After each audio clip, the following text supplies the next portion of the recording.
All right, guys. What's up? I'm here with Brian Harmon. How you doing? Brian's a fellow dropshipper, Yes, I am. and he's a biker. One of your students, actually. Yeah, he took the high ticket dropshipping masterclass and actually freaking did it. Yeah, actually, just followed everything the course said to do, and instead of overthinking, I was just like, you know what, I'm going to do exactly what he says to do in the videos, and I did. And you know, some of the videos, some of the things change a little because there's always updates, but you know, it was pretty simple, very straightforward, and it got everything going really quick. And before I knew it, I was running a business. It was, you know, my first real business that I was running, and yeah, it's a great feeling. You know, it's like one of my firstborn children. Pretty cool. How did you get interested in like e-commerce and dropshipping in the first place? Honestly, my friend, she was an avid traveler, and she was living in Australia for probably about a month, and then she came back and she reached out to me and said, hey, let's hang out. Her name was Camille, and she was an avid traveler, traveled all over the place, and I didn't think too much of it at the time. I was a car guy. I was, you know, street racing and just throwing money into my car and racking up my credit cards, not really thinking financially smart, anything of that sort. But anyway, we start hanging out again, and she goes, hey, next year I'm going to go to New Zealand. I want you to come with me. I want to show you what it's like to travel. And I told her, I was like, I can't afford that. And she basically told me, you know, I'll pay for it right now. You have a year to pay me back. And so I said, okay. And long story short, she took me traveling. I caught the travel bug. I went on another trip with her the following year and a couple other friends. We did a group trip to Thailand. And that's when I thought about it. I was like, Trevor lives here, because he was living there at the time. But unfortunately, when I reached out to him, he was in the States and I was in Thailand. So it didn't really work out. But long story short, Trevor and I have known each other since, I don't know, we were skateboarding. Well, I was BMXing, he was skateboarding. Stoner kids. Shit, yeah, I think maybe 2006-ish. Yeah, something of that sort. Maybe 2007, yeah. And, you know, we're just skateboarders, smoking, just all on the same page and everything. And when I was in Thailand and I reached out to him, and I thought about it, and I was like, wow, he really progressed from where we used to hang out back in the day. He's doing this whole business thing, and he's traveling. He's living in Thailand, and it was literally the best trip I was on in my life. Best day I've ever had in my life was in Koh Phi Phi Islands. It was like one of the best extravagant parties. Just, it was a beach party, yeah. Beach bar, and the waves were coming up into the bar, and there was lightning, and everyone was partying, and it was just an amazing sight. I highly recommend it. But long story short, I was like, he is doing this course thing, and it is what he's doing, and this is what he's doing, and you know, this is what I want to do for my life from now on. And that's when I reached out to him and bought the course, and just went with it. Damn. Sick. I'm psyched I got to inspire you to do some cool, because you're one of the only dudes that I've known from back in the day that actually got something going with like an e-commerce business, you know? So I didn't stop. You're one of those types of people that like doesn't give up. Yeah, I don't give up. Once no you like what. figure something, you're just like, I'm just gonna keep going. Something bad happens, it doesn't matter. Like, just keep going. Yep, definitely. And I don't get me wrong, I don't reinvent the wheel. I follow what you do. But then also I'm like, I see Amazon do things like the AI generated one review, and I'm like, if they're doing this, I can do this. And so now I'm trying to find ways to add a little more extra to my site, which is pretty cool, but figuring it all out as we go along. Yeah, true. So as far as like what you've learned along the way, what are some of like the biggest like mistakes and some of the biggest wins, like lessons and stuff? All right, so my biggest mistake was when you start making money, save 20%, save 30%, excuse me, of your profits, your net profits, and put it in an account for taxes. Yeah, taxes, yeah. Because the IRS hit me up, and yeah. I was making payments for a while, and then I basically felt like my business was in the negative for a half a year because I was making payments of taxes for the previous year. So it was miserable. That was federal or state or both? Both, yeah. Well, yeah, but federal got most of it. California's got like a 10%. Yeah, California's horrible. Plus they are federal, yeah. Yeah, it was like 15% on top of my regular taxes. It was insane. Right. Yeah, that's one of my biggest mistakes. So it's a very smart thing to do is put money away in like a savings account, or like what? How do you manage that? So I'm kind of cheating the system a little bit. I'm putting it in a compound interest account. Okay, that's smart. Because I have a bunch of compound interest accounts. I read a book called Prosperity Consciousness, and it teaches you, to open 5 accounts, and you put all your funds in one account, and you spread them through the 5 accounts, and you do certain things with the 5 accounts. It's a very good book, or it's an audio book only because it's a course, but I really highly recommend it. But anyway, one of these accounts I just decided to make for taxes for the business. That way, while my funds were being held in the account for the taxes, my 30%, at least I'd be making a little bit of money off of them with the interest. Right. Yeah, I mean, it's not going to end up being a huge amount, but not a huge amount. I mean, it's better something. than nothing, Yeah, exactly. It's better than just holding it in a little normal extra bank something. account. Yeah. So I looked at it that way. Yeah, that's good. What about like managing the business? What kind of things have you learned? Like, because you've had it for a while now. It's like how many years? I think I'm on year 4 of it actually operating. 5 years total. It took me about 5 a year years, to right? put everything going and get it operating. Because I literally did everything myself. I have not hired a single VA.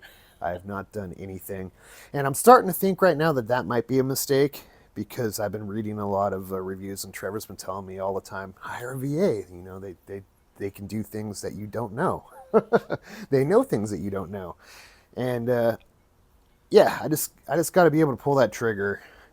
Yeah, it's a mindset thing. I totally understand, because when I first hired my VA, I was like, oh my God, I'm going to hand off this to him. Like, it's like the most important thing when you're talking to customers and like dealing with like suppliers and stuff, like you're just like wondering how because it's a Filipinos who you're going to hire, you want them to be competent. You know what I mean? I'm legitimately scared that they're not going to know how to close a sale. Yeah, obviously, like I'm just sitting there, I'm like, damn, it took me 4 or 5 years to learn all these products, and now they're going to learn all these products from scratch, and they're going to be rusty as hell. And I mean, when you take a phone call about the products that it's like it's you already know about the products. So you can answer the question super fast, right? At the very beginning, I was like, oh, give me one quick moment, let me look this up, and I pull up the owner's manual and I look this stuff up real quick. But things are a lot easier now with AI. But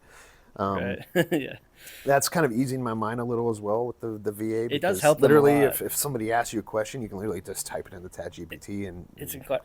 And 99% of the times it comes up the correct answer. Pretty much. Yeah. So I mean, technology is insane. So yeah. But yeah, I mean that's probably another one of my mistakes. I feel like if I hired VAs and focused more on email marketing, for instance, and my ads and everything, I probably would have scaled a little bit more. Instead of just doing all the customer service myself, because that does take a lot of time out of my day. Not to mention, on top of this, I am, since I live in California and it's very hard out here, I am also doing this while working a full-time job. Yeah, which is pretty common, I think. A lot of people, like, dropshipping isn't the full-time thing for most people that do it, I think. 60 hours a week driving. Yeah. So between 60 hours a week driving, you still have time, and there's no excuse to get a dropshipping business going and running all by yourself. Because if I can do it, you can do it. Damn straight. 60-hour work week. It's the same shit I was doing in the beginning. I wasn't 60 hours, but like... Yeah, but I was driven. I stayed up till 2 to 3 every morning, and then woke up at like 5 to 7.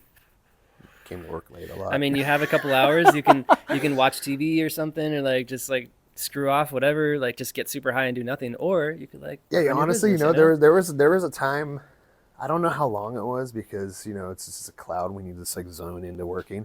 But there was just a time where I remember sitting in my bed like working, and I looked up at my TV and I went, wow, I don't think I've turned that thing on in months.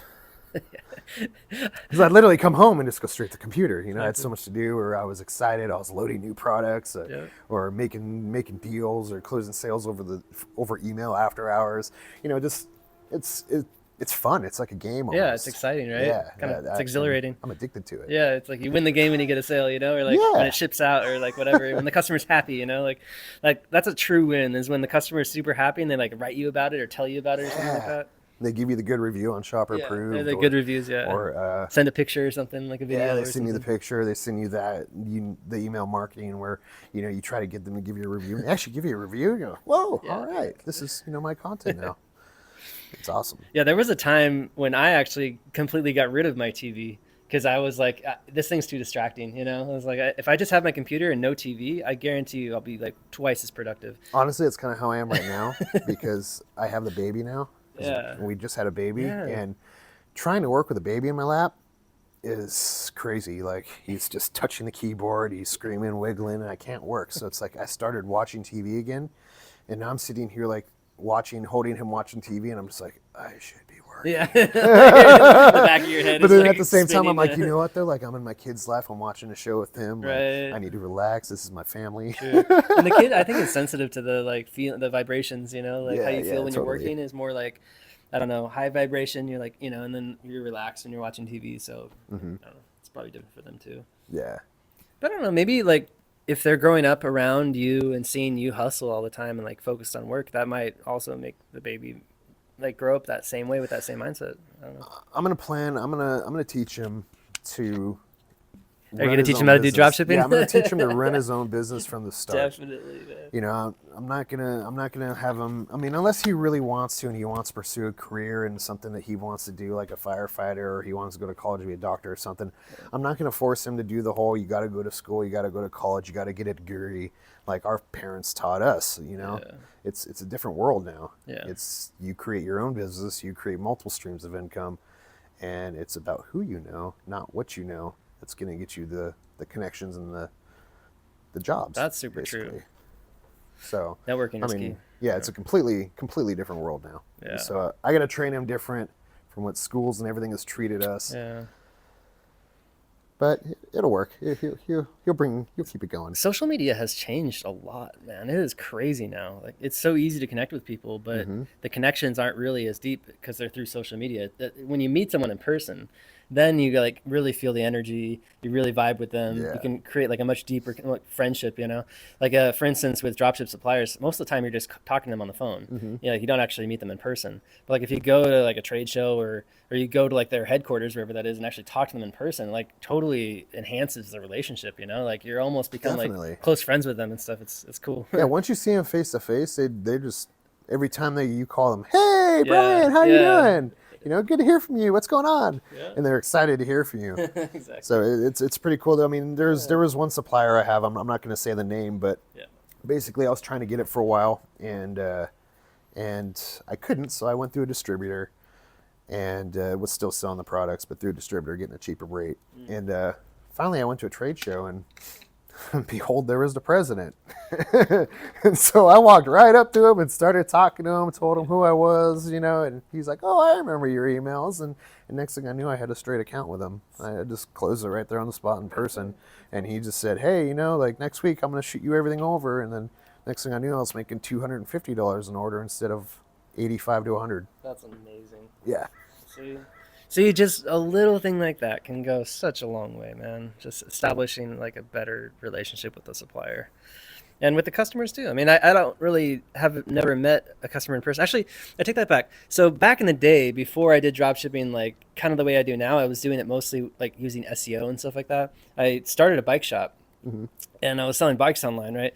And that was a totally crazy experience because like, I had the online sales still, but a lot of the customers came into the shop. And so I was talking to customers and hanging out with them. And like, we do like selfies and stuff like that. Like it was cool, building them bikes, like making them custom bikes. It was a good time. Yep. Met a lot of cool people. And it's kind of fun watching them in person too. I mean, I love sales. Yeah. Like kind of learning this drop shipping and closing sales. Like you tend to really like it. Yeah. And that's kind of also what held me back from getting a VA at first, but now I'm thinking about it and I'm like, I need to think about the bigger picture. Yeah.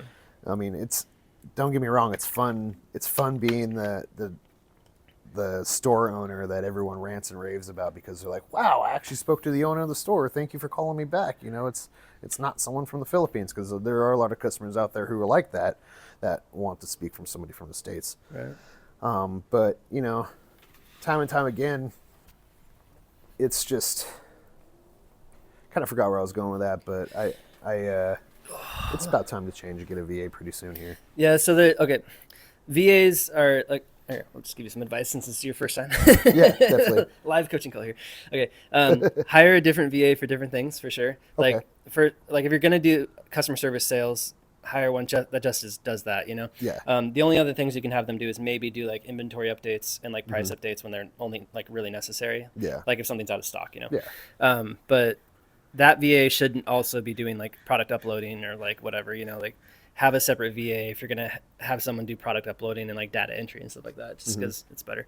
And then the VA can do a lot of cool stuff besides just customer service and sales. They can also do like outreach. Okay. So like you can, if you set up GMass, which is like a Gmail plugin, and it's paid, but there's a free version. But GMass is cool because you can send email blasts to a ton of email addresses at the same time in like one email, and you can create templates.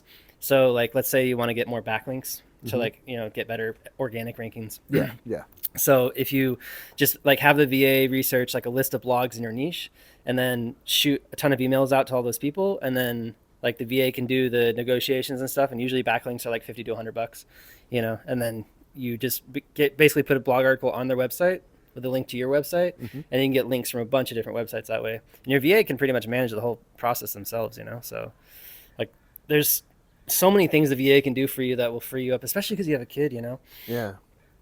Now, now that I have a kid, I'm like, I really Yeah. want to stuff because, Yeah. you know, everything's starting to slack a little bit more now that I have less time. The only thing about it, of course, is that it costs money. Yeah. You know, Yeah. so like $3 to $4 an hour. So you're talking like to start like $500 to $700 a month, maybe scale it up like as they get better and stuff like that. But it kind of eats into your margins, you know, obviously. But Yeah, definitely does. if you're doing like a decent amount, I think you're doing like 50, 60,000 a month, right? On average ish, maybe a little bit more in the summer. 50, 60,000 is kind of, you know, the regular mid months. Summer, Like the highest I've had was, I think 156,000 or 161,000 a month in sales, which was amazing. I was just blown away at that when that happened.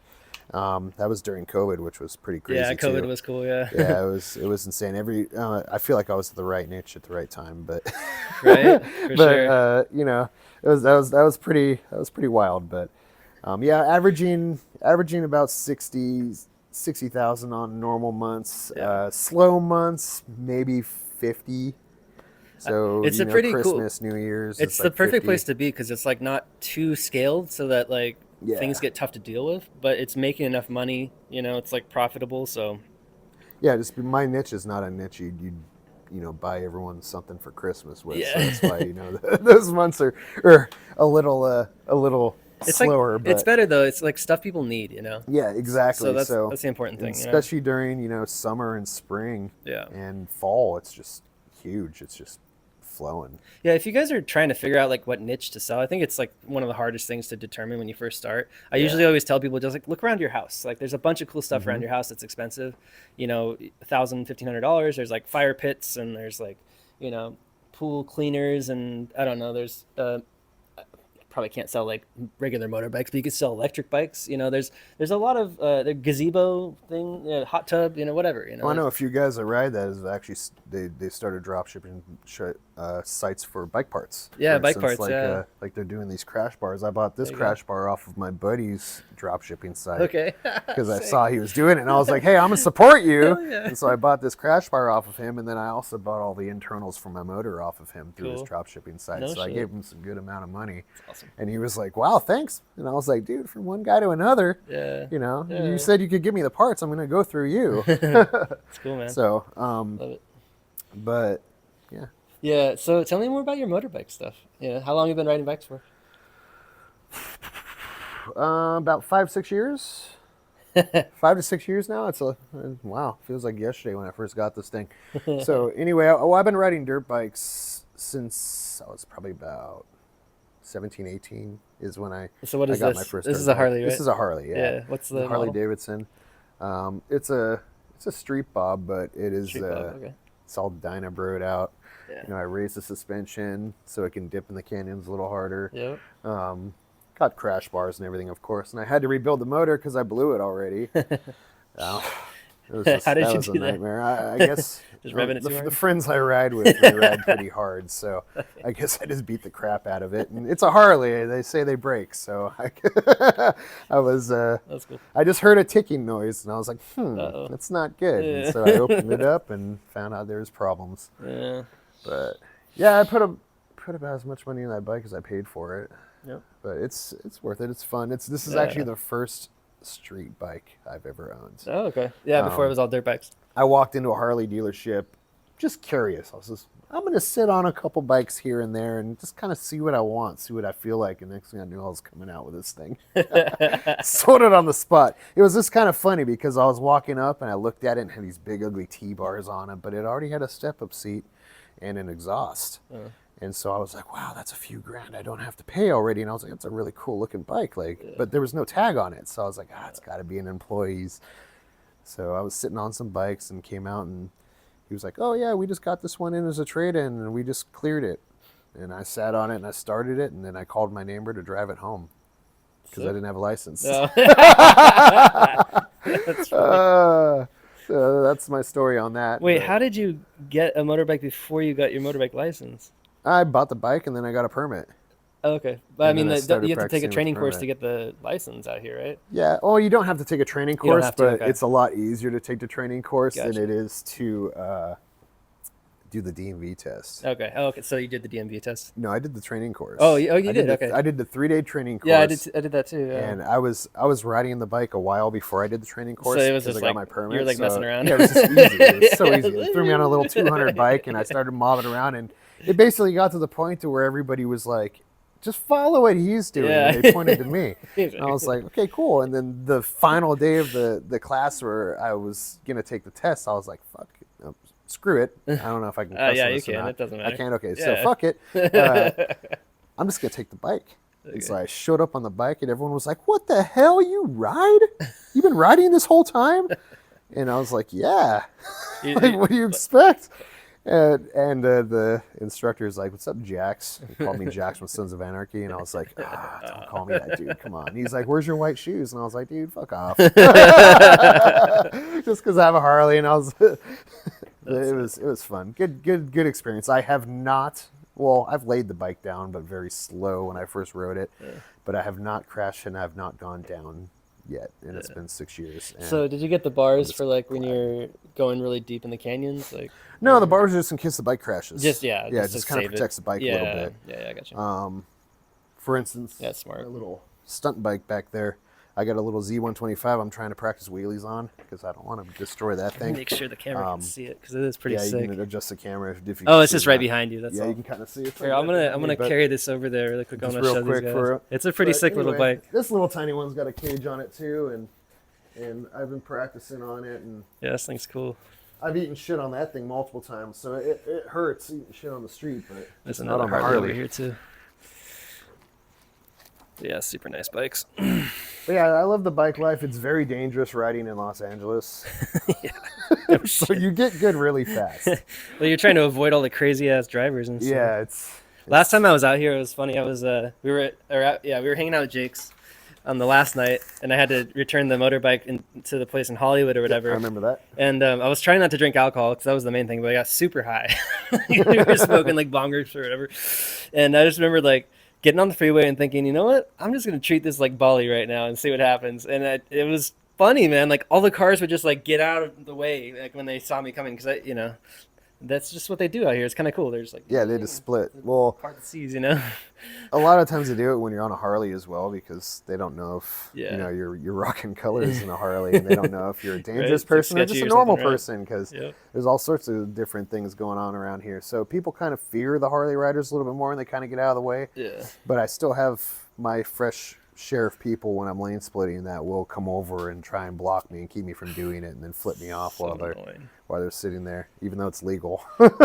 So I just stay back because you're on a bike, you're never going to win against a car. Right, So I yeah. just stay back and keep my Exactly. cool and just go around them. Well, that's the thing about riding in Bali that's so interesting is it's like a completely different right-of-way system. I loved it. Yeah, it's amazing. Once you get used There's to it, just no laws. It's so easy. Yeah, I feel like There's pretty much no red police. light, everyone's going through it anyway. Let's just not hit anybody. Pretty And much. I had so much fun. Yeah, man. So much fun. And then Thailand, the Thailand, I got a motorcycle too, and I was riding around Thailand, just mobbing around, and it was the same thing. It was, no laws, and I mean, Thailand was my first one, so that's the first time I experienced the no laws. But I was riding around, having a great time, and then all of a sudden I turned and there was a checkpoint, and I was like, oh crap, because the guy on the bike, they gave me the bike, said, oh, you don't have a license. They do that. Don't go through the checkpoints. Yeah. And so I went up to the checkpoint, and the police stopped me and, made me get off the bike, took my passport, which was very nerve-wracking for me. I was like, oh, dude, I just gave someone my passport in another country. And it was my second time out of the country. I was scared, You don't know if they're corrupt. Of course. And they didn't know English. I didn't know Thai. Yeah. So they're giving me papers to sign that I can't even read. And I'm like, no, I'm not signing this. I cannot read this. And then finally he gave me a horribly English written version of it. And it basically said, I pay him this fund, which was this bribe, and I got a 3-day pass. Oh my God. Or something of that, like that, or end of day pass so ridiculous, of tickets. And I was like, what? Like if you go through another checkpoint, you don't have to pay again. And how our money is out here compared to out there is. Where they charge you like $3 or something? Yeah, it was like $3. Yeah. I was like, you're like, sign that, gave him the money, gave him my passport, and I was like, whoop, and I threw the helmet away. And I was like, I'm going to go without a helmet now, screw it. And so I went without a helmet. I got pulled over 3 more times, dude. And I showed them all the paper, and they let me go. It worked? And I was like, this is the best experience ever. You're like, next time I'm going right to the fucking first one. Yeah, so then I was that idiot, mobbing around all hard and shit. I was probably that tourist that everybody hated. But, now that I've been out of the country more than once, I know kind of more to not be so reckless and stuff on the bikes. And I more go for the cultures and to see what it's like in the other country and enjoy the differences than out here. My favorite thing about riding a motorbike in Bali is that you can drink as much as you want and never have to worry about getting pulled over. Yeah, true. Like you can be completely fucking wasted and it's on you, man. Like, but you're never gonna get pulled over or get like a DUI or some shit. Dude, you ever ride? You ever get caught riding the bike in a rainstorm too? Oh yeah, that's happened. Drunk? Oh yeah, that happened in Thailand. Oh my, that's the worst. Dude, we went like 3 hours from our Airbnb. Oh no. 3 hours away to go to some crazy jungle resort, all right? And we're at this jungle resort, we're having a good time, we're getting trashed.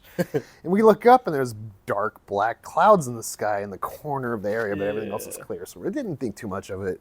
Before we knew it, it was over us. Yeah. And it was a storm. Quick. Yeah. And we had to try to ride back to our Airbnb for 3 hours through this storm. Oh no.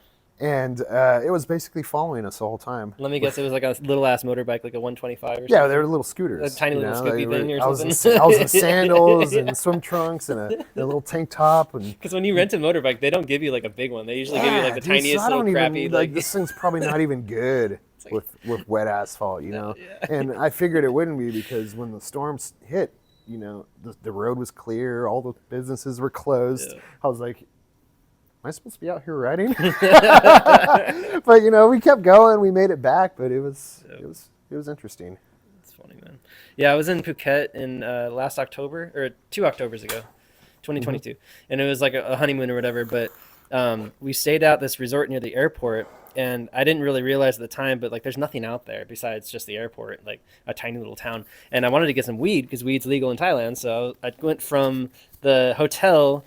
It's like a half-hour drive to the weed shop that's in a little town near there. And about 10 minutes into the ride, rain starts. And it's heavy rain. So and Whitty's on the back of the bike with me. And she's like tripping, I'm tripping. And so I pull over at like the first little like enclave I can find. It's like a little shop. And they had like this burlap sack or something, like a couple of them. And I was like, fuck it. So I ripped it open to the top and just like put it over. Did it work? I mean, temporarily, because like all I needed to do was get to the next 7-Eleven, and it was like I knew it was down the road a little bit, but so I wore the burlap sack so that the rain hitting me in the chest wouldn't completely drench me. And then I got to the 7-Eleven, took it up, went inside, bought a new T-shirt, got a rain thing, and then at that point we're like halfway there already. So we're like, well, screw it, might as well just go the rest of the way, get the weed, and then come back, So we did. It's like another 15 minutes or something. And luckily the store was still open. This is like 9 or 10 at night. And I was like, if this place is closed when we get here, it's going to suck. So we get there. It's like mom and pop shop. They got a bunch of weed, whatever. We get a bunch of weed. Cool. We drive back. It's still raining. We get back, smoke a bunch of weed, super high, and pass out. But that was like the craziest fucking riding motorbike in the rain experience of my life. I bet. Ugh, so stupid. So stupid, man. But whatever, we survived, and Whitty was super cool about it. Like, she enjoyed it. she was so wasn't cool. freaking out. She had a No, it good wasn't time. like, That's good. which was amazing. I was like, oh, thank God. And she was like, yeah, that was a crazy experience. Let's never do that again. That's what I love about Mel too. When she's on my bike, she doesn't freak out over things. Thank God, man. You know, there was a guy that almost took us out in Santa Monica. He blew a red light, and he hit my front wheel. But my front wheel, like I saw him at the last minute, and I braked, and my front wheel just twitched. Right. You know, just from the rubber of my tire hitting the side of his truck as he flew by me. Fuck, dude. And he slammed on the brakes after that. He was an old guy. Yeah. And he turned in, and I followed him in. We apologized everything. But she was on the back, and I thought she was going to have a panic attack, you know, because that was like, well, if we were a few inches more, like that probably would have been death to us of how fast that guy was going. And the fact that he blew the light when it's been red for quite a long time, he wasn't paying attention. But she stayed calm, and I was like, you okay? And she's like, yeah. I was like, wow. Amazing, so, all right, cool. We're still good. I gotta check because I forgot. I'm filming this on 60 frames per second, and of course it takes up like 10 times as much space on your phone than a 30 frames per second video does. But I've got it set to 60 because when I skate, it looks better, you know. Yeah. So when I'm getting up and checking the phone, you know why. Yeah, you're looking for time. I'm making sure it hasn't like stopped recording, and then we'll be like, ah, crap. Yeah, exactly. We're still good. Horrible. So 5 years of drop shipping. Yeah, 5 years of drop shipping. Most people don't even keep their stores for like 2 or 3 years, you know? Like, yeah, a lot of people sell. cool. There was a time where I thought about, you know, selling it, but then I was like, if I sell it, what am I going to do? I'm going to make another one, start from scratch again. Yeah, you're going to I have was to like, start from then scratch. I don't have the same story I have with this one, and That's true, like, man. I'd have to restart everything, and so You that's got a why I really was good like, relationship with the suppliers. It's hard to get that, you know? yeah. So that's why I was like, I'm going to keep this one, Yeah. and then I started a second one. There we go. And that one is still being built and still in the works. It's completely built, actually. I'm just uploading suppliers, and then once I get a few more suppliers uploaded, then finally, since Google Ads has finally loosened up a little bit. Google Merchant Center finally. Yeah, let's finally, begin. since they loosened up a little bit, Yeah. I can try to reach out to them and set up an ads account. So so I just figured this out like a month or so ago. Like I was off Google Ads for a long time. Yeah, you know? I remember. I think it was your pod. I think It's it was been a a couple podcast years, or yeah. a YouTube video I watched of you quickly. 'Cause Yeah. you said the Google ads are back, and I was like, oh crap! And, I clicked on it right away, and I was like, no way. Yep, that's the thing, man. I'm super excited. You can do new stores now, and Merchant Center will accept them. But you got to have the content just right, and you got to have all your policies good. And like, there's a bunch of stuff on your site that has to be perfect, you know. So, but I figured it out. So I've got the templates. I'm redoing all the content templates and everything, just so that everything is really good. And then you can use that for new stores if you want. You know. What I'm kind of doing with the new store too is I'm still using your templates and content and everything, the same good template, but I'm paraphrasing it with AI as well. Yeah, And kind of switching the words around yeah, a of little course, bit yeah. to make it look a little different. Which Yeah, is kinda you cool. make it unique, yeah. And I did it for the second site, so it's gonna be like a little fun little test and analyze game where is this site gonna produce way more than the first site? Yeah. Etc. So when you go to launch on Google Merchant Center, if you do get suspended for misrepresentation, all you have to do is request a review, and then usually it takes them a few days. And then if they keep coming back with like misrepresentation, we still don't like it, you can reach out to this guy. And it's called gmcdoctors.com is his website. It's like $500 or something. Is in November? Or? GMC, like Google Merchant Center, yeah. Oh, yeah. And so it's like $500 or something, and he'll do the whole like look through at your site, and just like basically tell you like everything you need to change. He'll look at your Merchant Center, make sure everything matches, and then like give you the best, basically like opportunity to get approved. And then he doesn't charge for the service until after you get approved. Okay. Which is great. So it's like awesome. it's like a legal, like an attorney doing pro bono cases or something like that, or whatever. You know, kind of sort of like that. But he's definitely there to help you out. But God, I'm so happy that guy exists, man. And he emailed me, and I got this email, and I was like, wait, what? He wanted me to promote his services to my audience. I was like, dude, I need help with that. And then, yeah, it worked. You have no idea how happy I am. That's awesome. Like, the law of attraction. Yeah, worked for seriously, just like you. an He angel, came to man. you, you know, like he reached out to you. Yeah. The universe brought him into your perspective because it knew And I asked him, I was like, how did you figure this out? You know, like, because Google Merchant Center doesn't tell anybody. So there's no way this guy was able to like talk to somebody over there, like figure out exactly what they want. And he said all he did was he talked to a bunch of different people and masterminded, and like they all came together and sort of like figured out what works, and they did it, I guess. It's crazy. There's always a hack. Dude. I honestly thought I was gonna like never get back on Google Merchant Center at one point. I was freaking out. Like, I was kind of worried for my second store that I was building. I was like, oh man, I just put all this work into the store and I'm not going to be able to launch it and as good as my first store. And you know, Microsoft Ads doesn't work as well. You know, I was kind of down from that, you know, and so I just kind of dropped the ball in that store for a little bit and kind of started doing other end of that other end of hours, I think is the word. I can't think of the word right now. Endeavors, yes. End of hours. I know. Brain fart. Yeah, it was bad.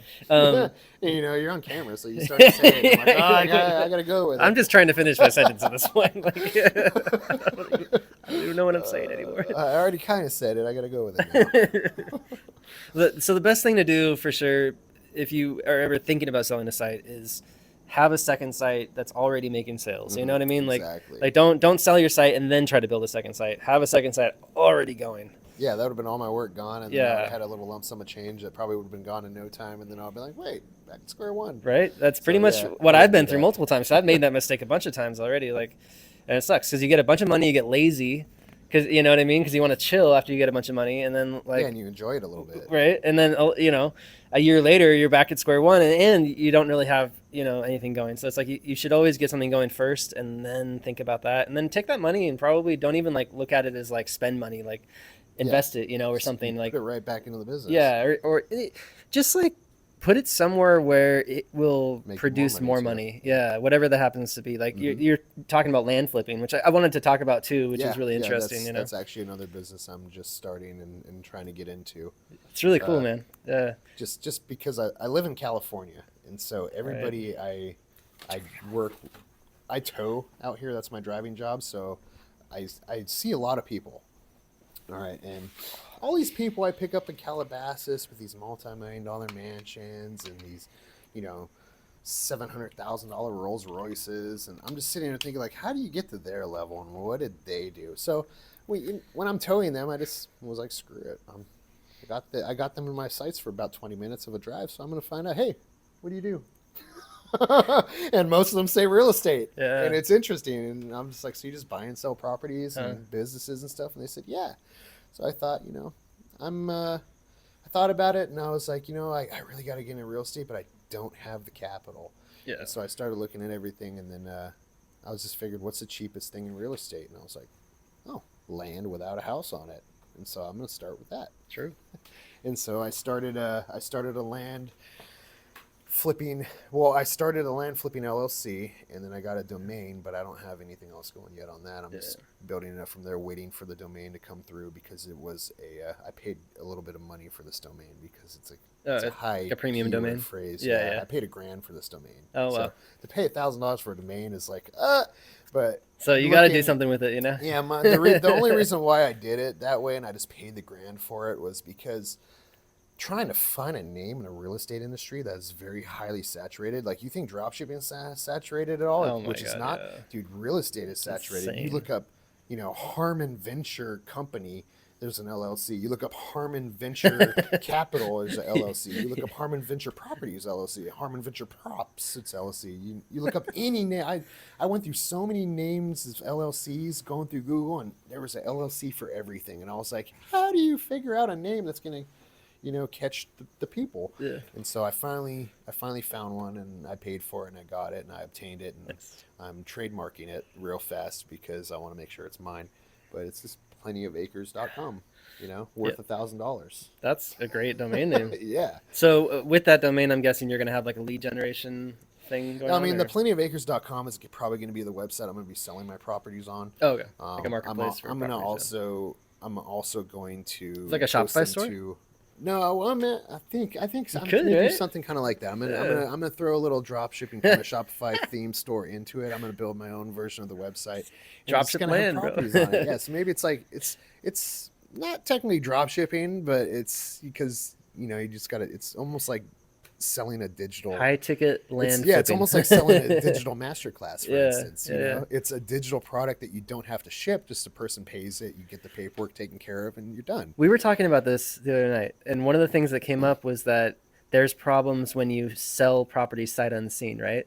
Oh yeah. There's huge. Oh, by the way, do not put, if you ever try to do drop shipping and property, don't mix the businesses together. I was looking into that as well, because it's very highly likely when you're selling properties that you're probably going to get sued. Okay, so separate LLC. Yeah, there are lots of lands, especially if you don't do due diligence. There's a lot of lands out there that are not livable on, and people are like, wow, this is a great deal, I'm going to buy it, I'm going to put a house on it, and I'm going to move to Arizona, you know, and you know, they get the property and it's a cliff. You know, and they're like, shit, I spent a lot of money on this, and what the hell, they didn't tell me it was a cliff. And you know, I mean, the buyer should have done their due diligence and the seller should have done their due diligence, but technically a seller cannot say, hey, this is a good property to live on, and then, you know, you're going to get a lawsuit. So if you get a lawsuit, which you're probably going to in the land sales, and you have your land sales under your umbrella for your business, dropshipping business, the land service can sue your dropshipping service. You can lose everything. So I'd keep everything separate. Definitely a good idea. But yeah, it's going to be interesting. I'm gonna test it out. I'm gonna dip my toe in the water, and I'm just gonna go with it like I did with your course. What are some of the resources you're learning from about like courses or blogs or websites? Birds are going crazy. Yeah. Right. So to start the land flipping, I actually bought a course from Seth Williams. I think it's reitipster.com. There's a whole bunch of different courses out there. There's Grant Cardone. There's the Land Geek. There's all sorts of many different courses out there for land flipping, because it's not that much of a saturated industry yet. I mean, a lot of people that are doing real estate just, you know, want to jump to the big properties, and they'll get loans, and they'll get houses, and they'll rent them out, or they'll Airbnb them out. But yeah, I just bought a course and went with it. You know, I did some reviews. I was studying. I was going to do the Land Geek, but he wanted $11,000. Oh, that's a lot. And when he said $11,000, must be like a coaching thing, right? Like it was like a full-on coaching thing. I think it was like they would do everything for you as well. And yeah. No, I've seen a lot of these. Like they have like a value ladder where it's like $1,000. Then it's $10,000. There's like $50,000 packages. And I was like, dude, I'm not throwing $11,000 on a course on something like, that I don't know anything. You're just about getting your yet. feet wet. Yeah, let's not throw that. Yeah. So they'll happily take your money. I mean, there was cheaper plans for that course too, but I wanted something that had the full course. Yeah. But REI Tipster was pretty good. I think it was like $2,000. Okay. So I was like, that's 2,000 I can throw down on it. That's pretty normal. You know, and so I just threw that on it, and now I'm just doing it. And it has like a community of people you can talk to. Yeah, there's a community and everything. That's the most important thing, I think. Because once you get into like the nitty gritty, there's going to be weird things, you know, and it's good to like be able to ask people questions, and they'll help you out and shit. Yeah. Definitely. Yeah, they have the, I think it's a Discord too, even. Yeah, cool. I don't know if it's Discord or what, but I literally just started that last week. That's when I finally pulled the trigger. So have you looked at like potential land like things out here yet? So I've been everywhere I drive now. It's kind of like when I started drop shipping. You know, every single building I walked into, I started looking at you know, what's around: furniture, appliances, toiletries, like, you know, moldings, like stuff to build the houses with, just everything. You know, I started looking at everything like, I wonder if I could drop ship that.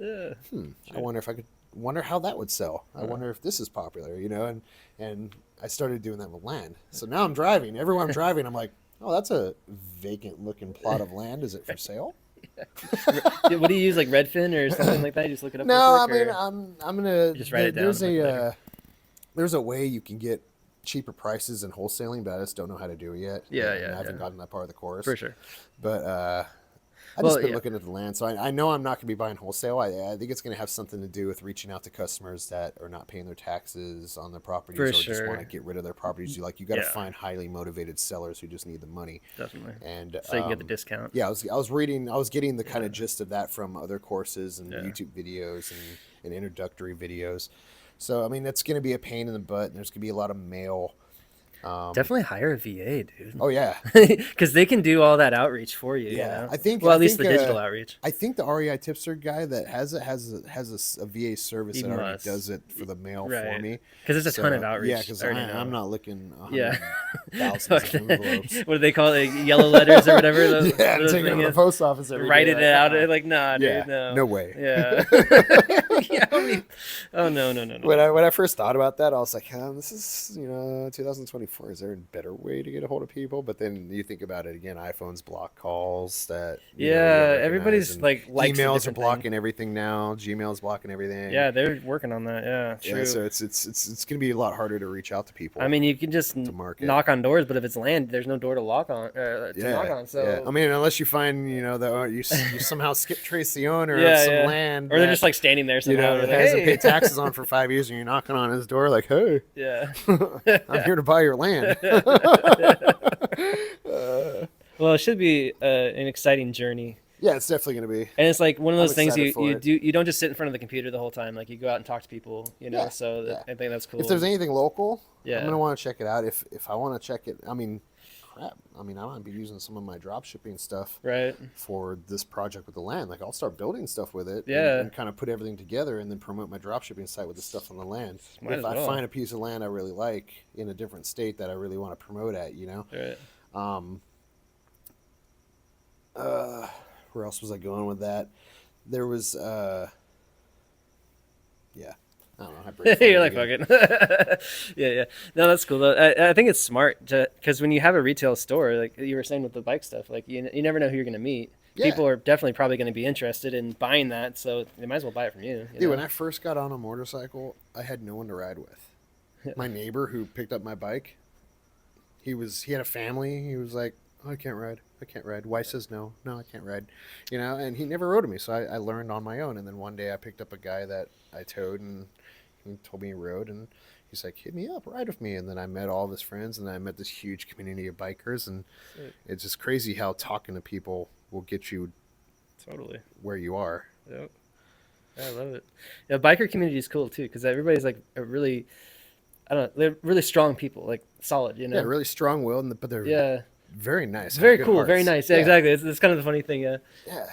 Yeah, like teddy bears. And it's weird too. Like I never thought I'd ever be in any. I never thought I'd ever be like. My mom hated bikers. Like we'd be when I was a kid. We'd go up to a restaurant. There'd be a bunch of bikers outside, and she'd turn around and go to a different restaurant. She's like, oh my god, there's a bunch of bikers. Yeah, scared. Yeah. But like even some of the outlaw bikers I've met just riding and like got to know. They're normal people.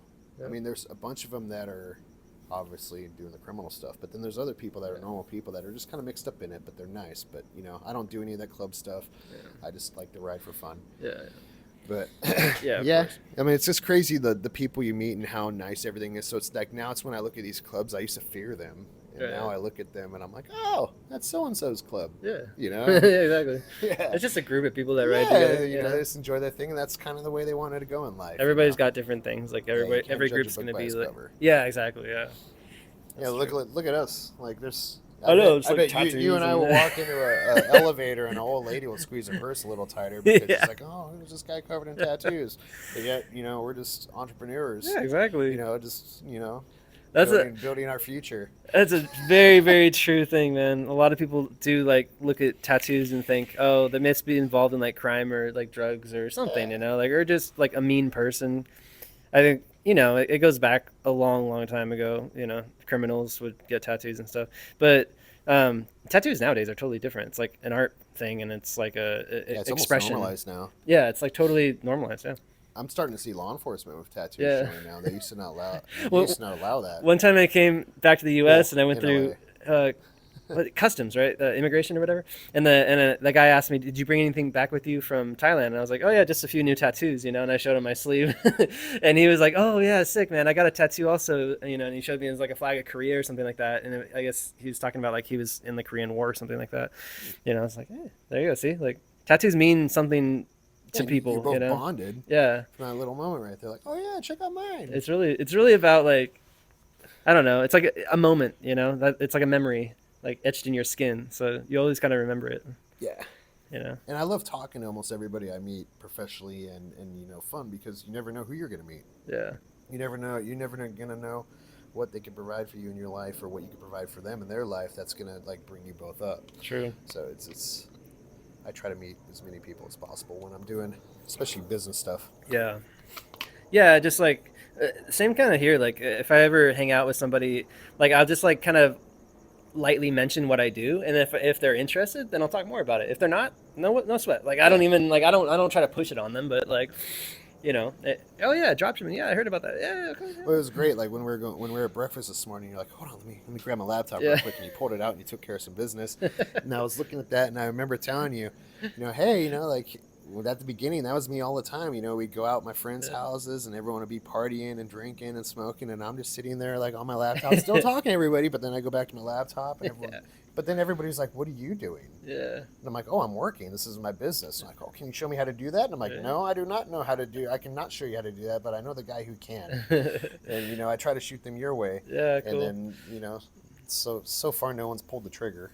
Yeah, it's definitely one of those things that takes a lot of commitment, man. Yeah, like, they're probably hesitant, but not everybody knows how to use a computer very well. If they thought like me, and I was like, hey, I saw Trevor do it, I can do it. I mean, that's kind of what gets everybody motivated. They were like, motivated, hey, I just saw Brian do it, I can do it. Yeah. When I started the Facebook page and I was sending all the likes to my friends, I had a lot of people reach out to me and go, dude, I think your page got spammed. Yeah. I'm like, what are you talking about? And they're like, dude, you're sending me, you want me to like this company? And I said, yeah, it's my company. Yeah. Like, no way. You did not start a company. You start a company? And I'm like, yeah. Yeah, I was impressed too. Like, they're just blown away. Hell yeah, dude. All the stuff we used to do, we thought well, hey, it's super rare, man. Like, most people just don't want to start business because it's like scary or whatever, It is scary, but you got to do it. That's fucking awesome. When I was pressing that launch domain button, I was scared when I was pressing that launch domain button. I was like, oh man, like everybody's gonna start calling me right now and asking me questions about products that I have no idea about. And so like I press that button, dude, and I pull over in the tow truck, and I'm like looking like, okay, I gotta study this a little bit. There was one of my students. I built him a store, but the store he had before that, he was telling me that he was doing like that, where he'd like have to pull over in the car and like take the sales call and like close sales on the phone and then get back going again, like have the laptop on him all the time. Hey man, that's what. I carry the laptop with me all the time, and there's a lot of people I tow that will ask me about it, and I'll tell them about it too, and. It sparks up a good conversation, and they say, wow, like, I'm really proud that, people I don't even know are telling me, like, yeah, I'm really proud that you decided to go out this way. Like, you're already doing more than the average person. And, it feels good when people bring you up like that, because it's not like they're trying to bring you back down to their status. They're just like, wow, I'm proud of you. Can't believe you did that. And it's a good feeling, but then you also have those people that try to bring you down to their status, and they're negative, and this is the ones you just kind of got to distance. You got to distance, exactly. We're losing sun here, so you want me to put some lights on real quick? Yeah, I was just kind of thinking about it. I'm not sure if this camera or it looks pretty good on camera still. It does. Okay, cool. Yeah. We're good. So the phone. That's right. We do have good technology. iPhones are amazing, man. Just. Yeah, I don't like. I have a GoPro and I hardly ever use it. I just film with this thing, Yeah. I mean, is that the new one? 14, but yeah. 14? Okay, I think I'm going to wait till the 16 comes out and get that, because it's already like... Yeah, I guess when you get the 15, they give you some like tutorial. Oh, because it's new. Like some professional way to take photos. It's like a whole new photo and cool. video system. So I guess they got this new updated video editing or something on the iPhone. I don't know. I haven't looked into it. iPhones are like half video, half, everything else. Like I feel like the camera and video part of the iPhone is like so important. Yeah. If the iPhone wasn't as professional as it was with the camera system, I probably wouldn't want it as much. Most of the reason why is because it's such a nice video system that I can use it for filming skating or whatever, and then post social media. Mm-hmm. So I remember when iPhones first came out, man. I did too. I remember the first time I bought one. My friend made me. She forced me to buy one, and because I had a BlackBerry. Yeah. And I liked buttons. I didn't like. I was like, "What's this touchscreen crap?" Yeah. Yeah. Exactly. Get one. I'm like, nah. It's always gonna mess up. I always fought on it. I liked the buttons, and then I got one. Blackberries were the shit, man. Yeah. I loved my BlackBerry. I love Blackberries. I didn't want to get rid of it, but I was drunk one night and I fell and I crushed it. I crushed it in my hip. Actually, that hurt so bad the next morning. Yeah. But it was literally the first iPhone, and I swear to God, it was a tiny little thing. Yeah, iPhone 4 or something. Yeah, it's so like tiny, dude. little, like, basically like an iPod with like a phone. Yeah, it was a straight iPod, but you Yeah. can make a phone call with It's it. like a glorified iPod. And then when they started doing videos and stuff on it too, I was like, I can't believe you can watch videos on TV. I had one of the first iPods too. Actually, that was amazing. Because before that, like the MP3 players were so shitty. Yeah, and then they had the little the iPod, the little round thing, right? Dial thing, and it makes a little clicky noise when you're switching through songs. Dude, oh man, it was the best. Yep. I could like chill and skate and like iPod. Like, dude, it's so much nicer than putting a fucking the CD. Yeah, the CD. Oh, I remember those like, big ass CD cassette. And you're bouncing around, and the CD starts skipping, and your music's going to shit because you're moving and you're active. Yeah. Oh, dude, the things we struggled with before technology. Yeah. The kids these days. I know they just don't know them. Yeah, it might be a little too much technology for them now. Oh, God. But that's a whole different subject. What do kids go through when they're like discovering iPhones and iPads? Like, they must be like. My son is already. He's already like, look at this phone. Yeah, and it's because he's so glued bright. To it. He's like, he's like reaching for it all the time, and I'm just like, dude, keep the phone away it's from like a drug, him. Man. I want to keep him more focused on toys. Just think about like life if we didn't have these devices. Like we, in the 90s or the 2000s, like early 2000s, like everything was you were always focused on around you. Like there wasn't this device to look at that was like insanely bright and colorful, and everybody's posting all the time and random. You look shit, at everybody now. Everybody's walking with their head in their phone, right? And no one's acknowledging each other, saying hi to each other, anything of that sort. Yeah. And it's just it's like a whole new. It's almost like a zombie world. It but is kind of not a physical zombie world, but a mental zombie world where everyone's just sucked in on social media. Yeah. I mean, I fall trapped to that sometimes too. Like, and I do my best. If I open Instagram, I try to make it. It's like either I'm going to post something or I'm going to message somebody. But like, just don't scroll the feed. Like that's the worst thing. If you when get you caught, start scrolling the feed, that's when you get sucked in. You're screwed because I'll sit down and I got to do this task, and then all of a sudden, my phone beeps, and I look at it real quick, and then. I got a message. I look at the message real quick, and then I go back, and I'm like, "Oh, that's cool." And I play a reel, and then I swipe up real fast. And next thing you know, it's like 45 minutes later, right? And I'm like, I gotta do this. And time just flies. Yeah, exactly. No, it's true though, man. The algorithms are so good; they know exactly what people want to see. So. Dude, I'm starting to think they know what we think. Yeah, they're probably listening to us. For sure, because whenever I say something, it pops up. Yeah, the later it'll constantly pop listening. Up.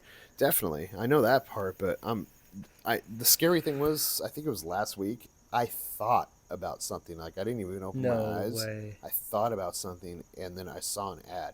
Crazy. And I was like, "What? The fuck?"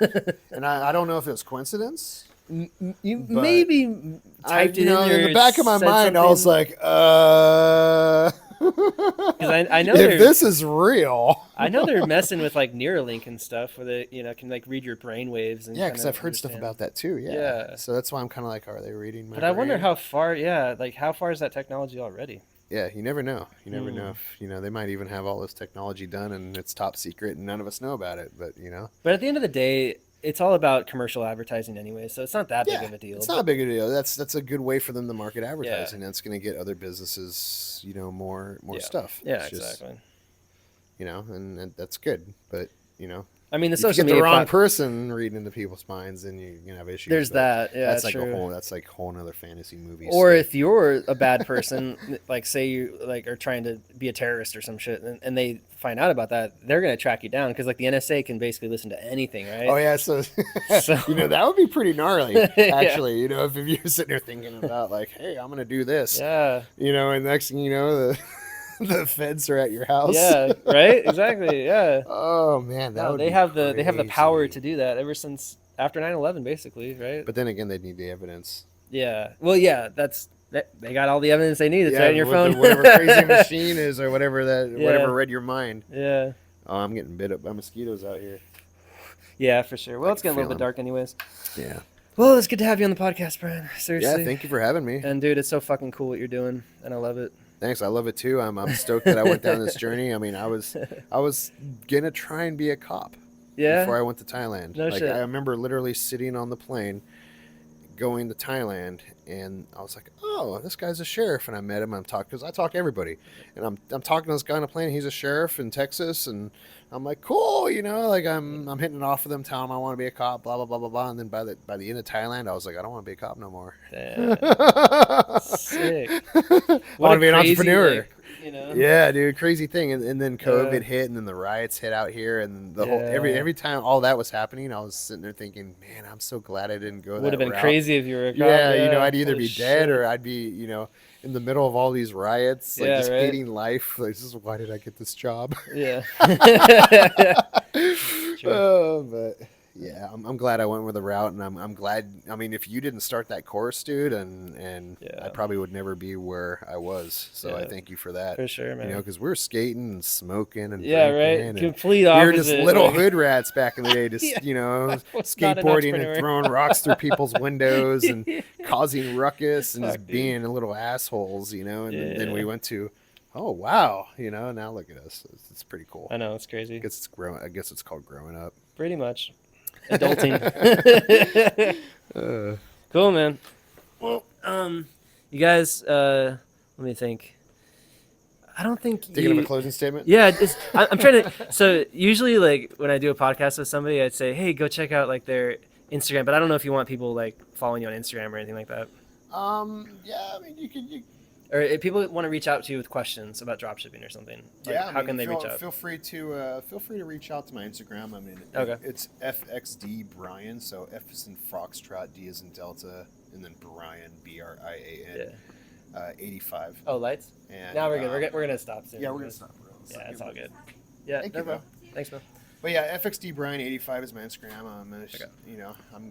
I'll put it in the link in the description. Put in the link as well. Yeah, cool. Feel free to shoot a follow. I mean, I do have some travel photos on there, so you can see some of my travel adventures. Sick. And not any recent ones because I have the kid now. But we're gonna be taking him on his first travel adventure soon. It's gonna be probably somewhat a little bit more local for his first one. Sure. But then the second one, we're gonna go overseas for sure. Bring him to Bali someday for sure. Yeah, Bali for sure. Definitely. We might make a stop in Bali as well. I think we're gonna hit Australia and Italy first. Oh, sick! Yeah. Because we got to take my lady's grandfather. He wants some of his ashes in Italy, so we're like, okay, we got to go to Italy. Oh, that's perfect excuse for a trip. Perfect excuse to go to Italy. Let's go do it.